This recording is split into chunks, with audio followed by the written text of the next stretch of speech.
Yeah, we need to talk about this.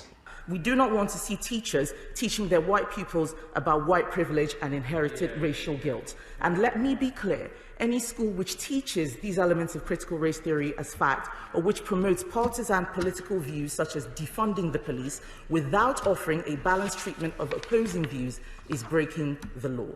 Let's just be clear what just happened there. Kemi Badenoch, a minister of this government, the Minister of Equalities of this government, just said that it's against the law to teach children about white privilege, which means it's against the law to teach children that systemic racism against people who are not white exists.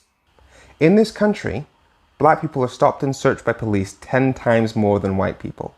In this country, if you've got a name that sounds like it's from Africa or the Middle East, you have to send between 70 and 90% more job applications to get a job offer. And to the very predictable comments that are going to say that white privilege doesn't exist because of the existence of working class white people, white privilege does not mean that white people can never be financially disadvantaged. It simply means that being white doesn't disadvantage them in the society that they live in. But Kemi's very clever here because she includes things like inherited racial guilt and defunding the police because those things are up for debate and do require opposing views. Systemic racism, however, is a matter of fact. Think about what I just said. Oxford University sent out 3,200 CVs that were identical in all but name, and the CVs with white-sounding names did 80% better than those with Nigerian-sounding names. Fact.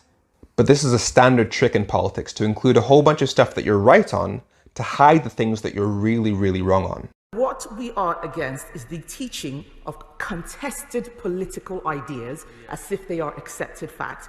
We don't do this with communism, we don't do this with socialism, we don't do it with capitalism. That argument doesn't really work, because the difference between socialism and capitalism isn't an argument over economic fact. It's an argument over ideology, about what to do with those economic facts. It's an argument about values. So what she's doing is the equivalent of saying that capitalism doesn't exist in America. We have genuinely got to the point where the government is declaring that it's illegal to teach children facts about the society they live in. This road we're on is so dangerous. But the government's strategy is clearly, well, she's black, therefore she can't possibly be supporting something that hurts people from ethnic minorities. But there's one glaring flaw in that defense. They also put in place a Home Secretary who has admitted that her immigration policy would have banned her family from ever entering the country. So yes, by declaring it illegal to say that systemic racism exists in a country where systemic racism is fact, Kemi Badenoch is definitely supporting racism.